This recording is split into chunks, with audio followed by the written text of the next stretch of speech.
동이 서에서 먼 것 같이 우리의 죄과를 우리에게서 멀리 옮기셨으며, 아버지가 자식을 긍휼히 여김같이 여호와께서는 자기를 경외하는 자를 긍휼히 여기시나니, 이는 그가 우리의 체질을 아시며 우리가 단지 먼지뿐임을 기억하심이로다. 인생은 그 날이 풀과 같으며 그 영화가 들의 꽃과 같도다.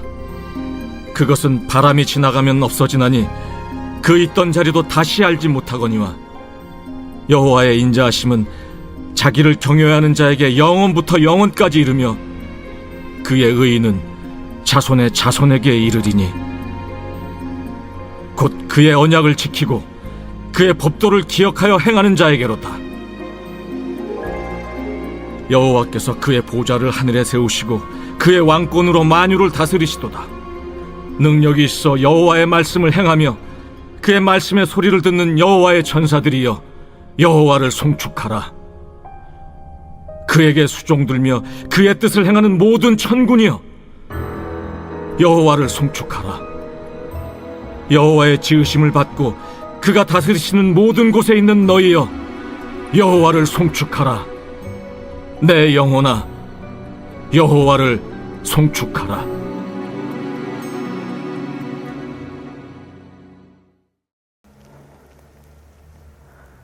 (4월 22일) 수요일 6.19 온전한 기도 오신 여러분을 환영합니다. 고국에서 2억 마일리 떨어진 이곳 미국 땅에서 치열하게 살아가는 여러분, 다들 어떻게 지내시나요? 정말 예수님 안에서 평안하신가요?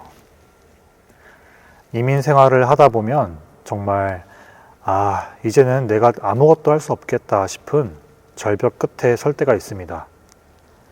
신분에 대한 불안부터 시작해서 잠을 줄여가며 쌓아온 커리어가 한순간에 흔들리고, 평생 건강할 줄 알았는데 몸에 이상이 생기거나 내 마음 같지 않은 관계와 자녀들, 분명 믿음을 가졌음에도 이런 절망적인 상황을 마주하면 하나님이 계시긴 하냐며 하나님의 존재를 부정하고 싶은 솔직한 좌절감이 우리를 덮칩니다. 내가 생각했던 나라는 존재가 사실은 얼마나 부서지기 쉬운 존재인지 처절하게 깨닫는 순간입니다. 성경은 하나님을 믿을 때 우리 인생이 만사 형통될 것이라는 말을 하지 않습니다. 오히려 깊이 읽을수록 인간의 존재가 정말 보잘것없고 유한하기 때문에 하나님이 계시지 않으면 안 되는 현실을 보게 합니다. 그리고 의지해야 할 대상이신 하나님을 바르게 할 때, 하나님의 말씀대로 살 때 진짜 소망이 시작된다고 말합니다. 여러분은 지금 인생의 시련들을 신앙 안에서 이겨내고 계신가요? 우리는 문제 앞에서 성경의 근거에 내가 어떤 존재인지 정직하게 마주해야 합니다. 내가 한낱 먼지에 불과한 피조물임을 인정하고 나를 빚으신 창조주 하나님과의 관계가 회복되고 우리 인생을 하나님께 맡길 때 비로소 우리 인생에는 내 힘이 아닌 하늘의 도우심이 개입하기 시작하기 때문입니다. 오늘 본문은 시련의 연속 같은 이 세상 너머에서 여전히 우리를 인도하시는 하나님 나라의 소망을 노래합니다.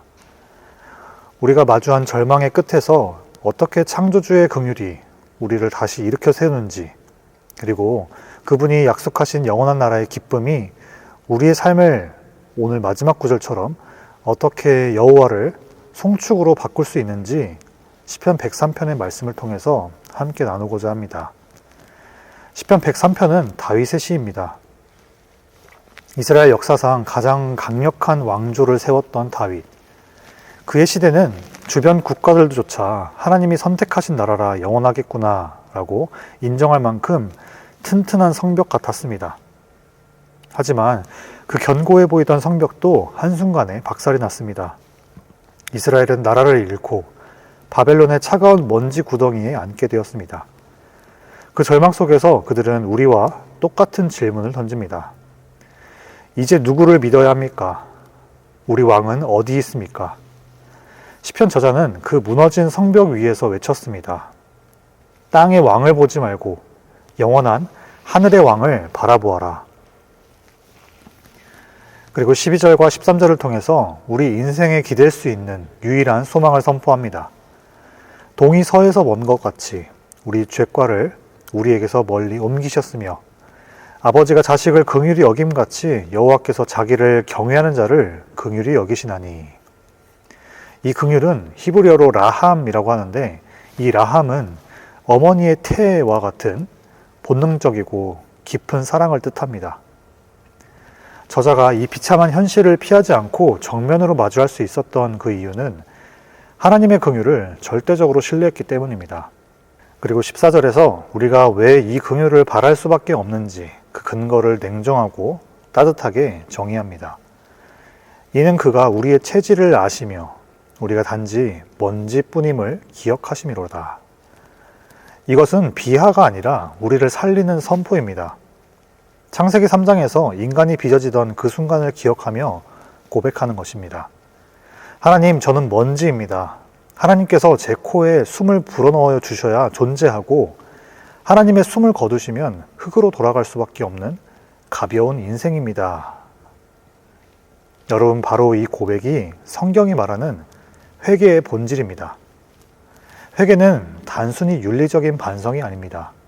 내가 먼지라는 사실, 즉 내 힘으로는 시련을 이길 수 없는 유한한 피조물임을 인정하고 나를 빚으신 창조주께로 방향을 돌리는 것입니다. 내 힘으로 쌓으려 했던 그 성벽을 포기하고 하나님의 긍휼이 내 삶에 개입하시도록 나를 내어드리는 것, 그것이 진짜 회개입니다. 우리가 먼지가 된 바로 그 자리에서 하나님의 진짜 통치가 시작됩니다. 그런데 이 긍휼과 회개는 오늘날 우리에게 와서 예수 그리스도의 십자가로 완성되었습니다. 하나님은 우리의 죄과를 멀리 옮기시기 위해서 친히 이 땅에 먼지가 되어 오셨습니다. 그리고 우리가 죽어야 할 그 먼지 구덩이, 저주의 십자가 위에서 대신 부서지셨습니다. 십자가는 하나님의 라함, 그 긍휼이 가장 처절하게 쏟아진 장소입니다. 우리가 십자가 앞에서 나는 먼지입니다 라고 고백하며 나갈 때 그리스도의 보혈은 우리의 연약함을 영원한 생명으로 덮어주십니다. 15, 16절의 표현처럼 인생은 풀과 같고 들의 꽃과 같아서 바람 한 번에 사라지는 허무한 것이지만 십자가를 통과한 인생은 더 이상 허무로 끝나지 않습니다. 인생의 고단함 속에 먼지처럼 부서져 계신가요? 우리 왕이신 하나님은 여러분이 먼지인 것을 이미 알고 계십니다. 그리고 십자가의 팔을 벌려서 그 먼지 같은 우리를 자녀 삼아 라함, 긍휼의 품으로 안아주셨습니다. 내 연약함의 십자가를 통과하여 하나님의 영원한 다스림을 경험하는 통로가 되는 이 신비로운 은혜가 오늘 여러분의 삶에 가득하기를 예수님의 이름으로 축복합니다. 이렇게 십자가 앞에서 자신이 한낱 먼지임을 고백하며 회개하는 사람들, 즉 자신의 존재가 창조주 없이 단 하루도 살 수 없는 피조물임을 겸손히 인정하는 이들에게는 필연적인 삶의 변화가 나타납니다. 그것이 바로 17절과 18절이 강조하는 여호와를 경외하는 삶입니다. 여호와의 인자하심은 자기를 경외하는 자에게 영원부터 영원까지 이르며 그의 의는 자손의 자손에게 이르니니. 여러분, 여기서 말하는 경외는 십자가를 통해 나를 빚으신 창조주와 피조물인 나와의 관계가 올바르게 회복된 상태를 말합니다. 내가 먼지임을 아는 사람은 결코 하나님 앞에서 교만할 수 없습니다. 대신 그분의 인자하심이 얼마나 큰지를 알기 때문에 그 사랑에 반응하는 구체적인 삶의 자리로 나아가게 됩니다. 그 구체적인 모습이 18절에 나옵니다. 곧 그의 언약을 지키고 그의 법도를 기억하여 행하는 자에게로다. 여기서 언약을 지키고 법도를 행한다는 것은 단순히 율법적인 의무를 다하는 것이 아닙니다. 이것은 예수 그리스도와 함께 다시 살아난 부활의 형상을 가진 자로서 하나님의 형상이 회복된 자만이 살아낼 수 있는 새로운 차원의 삶입니다. 먼지와 같았던 우리 인생이 그리스도의 부활에 연합할 때 우리 안에는 하나님의 형상이 회복됩니다. 이 삶은 이를 악물며 의지로 버티는 삶이 아닙니다. 바로 성령의 임재가 임해서 성령께 이끌림 받는 삶입니다. 내 안에 계신 성령께서 하나님의 법도를 기억나게 하시고 그 말씀을 살아낼 힘을 공급해 주시는 것입니다. 이 성령의 이끌림이 있을 때 우리는 더 이상 이민 생활의 거친 파도나 세상의 가치관에 끌려다니지 않습니다. 돈이나 성공, 타인의 시선에 종노릇하던 먼지 같은 인생이 아니라 하나님의 형상을 닮은 왕으로서 세상을 다스리고 정복하는 권세 있는 삶을 살게 되는 것입니다. 비록 지금 우리가 처한 현실은 고난의 연속일지라도 우리 안에 회복된 왕의 형상을 기억합시다. 우리가 성령의 임재 안에서 하나님의 법도를 실천할 때 하나님은 놀라운 언약의 성취를 약속하십니다. 하나님의 인자하심이 여러분의 인생을 넘어 자손의 자손 세대까지 이어질 것을 하나님은 약속하셨습니다. 사랑하는 여러분, 여러분은 십자가로 재창조된 부활의 주인공들입니다. 세상의 거센 풍랑에 흔들리지 마십시오. 오늘 내 삶의 작은 자리에서부터 성령께 민감하게 반응하며 하나님의 법도를 행합시다. 우리가 그렇게 하나님의 성품을 세상에 나타낼 때 먼지 같던 우리 인생은 세상을 압도하는 하나님의 영광의 통로가 될 것입니다. 예수님의 부활에 합하여서 성령에 이끌려 왕같은 제자로 사는 이들에게 주시는 궁극적인 복이 무엇일까요? 이제 시편 저자의 시선은 이 땅의 현실을 넘어서 온 우주를 다스리는 하나님의 보좌로 향합니다. 19절입니다. 여호와께서 그의 보좌를 하늘에 세우시고 그의 왕권으로 만유를 다스리시도다. 이 영광스러운 보좌 아래서 하나님의 통치를 대행하며 사는 왕 같은 자들에게는 세 가지 뚜렷한 삶의 특징이 나타납니다. 첫째, 내 힘이 아닌 하나님께로부터 오는 능력으로 말씀을 듣고 행합니다. 20절입니다. 능력이 있어 여호와의 말씀을 행하며 그의 말씀의 소리를 듣는 여호와의 천사들이여. 여기서 능력이 있다의 히브리어 기보르라는 단어는 인간의 육체적인 강함이나 의지를 뜻하지 않습니다. 이는 하늘의 통치에 참여할 수 있도록 하나님이 부어주시는 영적인 권능을 말합니다. 먼지 같은 우리가 어떻게 하나님의 말씀을 듣고 행할 수 있을까요? 그것은 내 의지가 아니라 우리 안에 계신 성령께서 주시는 능력으로만 가능합니다. 내 실력으로 버티는 인생이 아니라 하늘로부터 공급되는 권능으로 말씀을 살아내는 자, 그가 바로 여호와 하나님께 송축할 주인공입니다. 두 번째로 하나님의 수종을 들며 그분의 뜻을 이 땅에 이루는데 쓰임받는 자입니다. 21절에 나오는 천군은 하나님의 뜻을 받들어 수종드는 군대입니다. 여호와를 송축하는 자는 내 야망이나 내 계획을 성취하기 위해서 하나님을 이용하는 사람이 아닙니다. 오히려 하나님의 보좌 앞에서 주님, 제가 여기 있습니다. 주님의 뜻이 무엇입니까? 라고 묻는 자들입니다.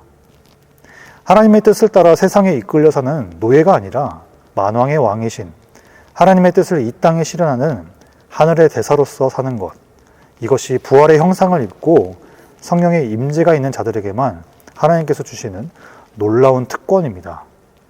마지막으로 하나님께 지으심을 받고 그분의 다스림 안에 거하는 인생입니다. 마지막 22절은 여호와의 지으심을 받고 그가 다스리시는 모든 곳에 있는 너희여 라고 부릅니다. 여기서 지으심은 단순한 창조를 넘어서 십자가와 부활로 새롭게 빚어진 피조물을 의미합니다. 즉 하나님의 형상이 회복된 자녀를 말하는 것입니다. 하나님의 다스림이 임하는 곳, 그분의 보좌가 세워진 곳은 저 멀리 있는 천국만이 아닙니다.